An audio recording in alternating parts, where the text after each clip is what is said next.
In the near future there will be a severe crisis in many parts of the world. Many large rivers like the Ganga, the Jamuna and the Thames are already very polluted. People cannot drink this water, and if they even wash their hands in it they can become infected. The only solution is to rely on rainwater. We must collect the rainwater, develop the science of making artificial rain through helium or any other process, and bring the clouds which rain over the ocean onto the land. Constructing more deep tube wells is not the answer. Rather, we must catch the rainwater where it falls. Many ponds, canals, dams, lakes and reservoirs should be immediately constructed to catch the rainwater and store it for drinking water. This is the only way out of the water crisis that will confront humanity in the very near future. In the physical sphere there are two types of calamities, natural calamities and those caused by human beings. Today most calamities are caused by human beings, but sometimes natural calamities like typhoons, floods, droughts, earthquakes, etc., also occur.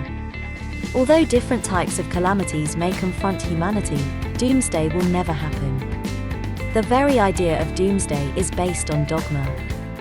The calamities caused by human beings are mainly of two types. First, many calamities are caused by the bifurcation and trifurcation of society. The bifurcation of society is exemplified by the conflict between the Israelis and the Palestinians and the recent war between North and South Vietnam. The division of India into India, Pakistan and Bangladesh is an example of the trifurcation of society. Calamities are also caused by the destruction of the environment and the indiscriminate exploitation of subterranean resources such as coal, oil and water. One of the greatest causes of environmental destruction is deforestation. Due to deforestation, the rain clouds coming from the Bay of Bengal travel all the way across India and rain on the Arabian Sea. That is, clouds which once rained on Magad now rain on the Arabian Sea. Consequently, the water level in the Arabian Sea is gradually rising and the Bay of Bengal is becoming more salty. The result is that the water level around the coast of India is rising, the land area of the Indian subcontinent is decreasing and soil erosion is increasing. Approximately 2/3 of the surface of the globe is water and 1/3 is land, but due to deforestation the water portion is increasing and the land portion is decreasing. Another cause of environmental destruction is the exploitation of subterranean resources. Deep cavities have been formed in the earth after extracting subterranean resources, and these cavities should be properly filled. In some countries it is the practice to use sand to fill the cavities created by mining underground coal. If these cavities are left unfilled, the surrounding regions are more likely to experience earthquakes than other areas. Moreover, the unfilled cavities can severely weaken the surface structure of the earth. In some Arab countries, huge amounts of money have been made by extracting oil from under the ground. Several years ago the leaders of these countries realized that the supply of oil would not last forever, so they started to think about the future of their countries after the supply of oil was exhausted. They became concerned that the level of the water table was falling and the sizes of the deserts were increasing.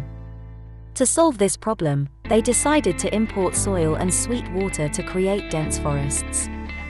Now the trees that they planted are 8 to 10 years old, and last year it was reported that they experienced floods for the first time. Many of the local people had never seen floods before, and young children even cried in alarm at the sight of the rain. The exploitation of subterranean water reserves is contributing to desertification in many parts of the world, and as the subterranean water level recedes, the soil near the surface dries out and plants wither and die. This has already happened in many parts of Rajasthan. Afforestation is the only solution to desertification. Human beings have suffered from water scarcity and drought in the past, and this problem will continue unless proper care is taken in the future. If deforestation and the indiscriminate exploitation of subterranean water reserves continue, it is likely that many parts of the world will face severe water shortages from 1993 to at least the year 2000. The only way to avoid such a catastrophe is to immediately implement a decentralized approach to water conservation.